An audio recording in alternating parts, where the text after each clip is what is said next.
Thikũ igĩrĩ thutha wa maabitha a ũgitĩri gũikia ngono Ekũĩrũ erĩ a ũici wa kĩahinya arĩa manyitĩkanire na indo itiganĩte hamwe nacio arĩ TV, radio, ibandĩ cia andũ, banga na baithikiri cia ciana. Rĩu birigiceni ĩno ĩthiĩte na mbere na gũciara matunda thutha wa Mwĩkũĩrũ ũngĩ ũmwe gũikio ngono. Mwĩkũĩrũ ũyũ anyitĩkanĩte na thimũ makĩria ma 40, mahiga ma thimũ makĩria ma 60, tablet na laptop, thogora ĩrĩa Mwĩkũĩrũ ũyũ erĩkanĩte gũkorwo agĩtabania na andũ kuma na nja wa bũrũri. Leo saa 3 tulipata habari kutoka kwa wananchi, tukaweza kupata jambazi alikuwa ameweka masimu kadhaa.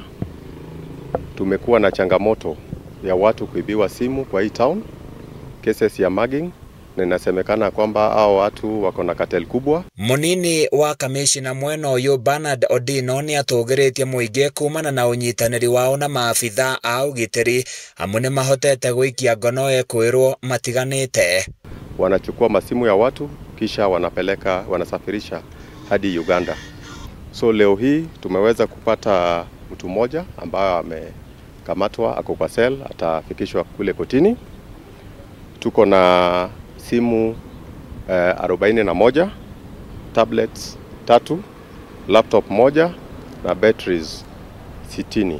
Afitha ũyũ wa matũra nĩ arutĩte mũkana mũrũrũ kũrĩ tũrĩanĩmi arĩa makoretwo magĩthiũrũrũka makĩiyaga andũ, akiuga matikwĩrisha makinya mahiũ ma watho, oho akĩranĩra kũhũthĩra njĩra ciothe kũhũrana na wĩkinaĩ. Tungependa kutoa onyo kwa wale ambao wanahusika na biashara kama hii.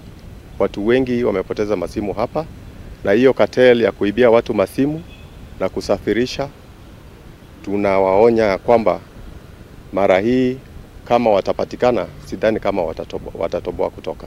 Handũ-inĩ ya Kameme TV kuma Nyahururu, kaunti-inĩ ya Laikipia, niĩ njĩtagwo Francis Mwangi wa Wawĩra.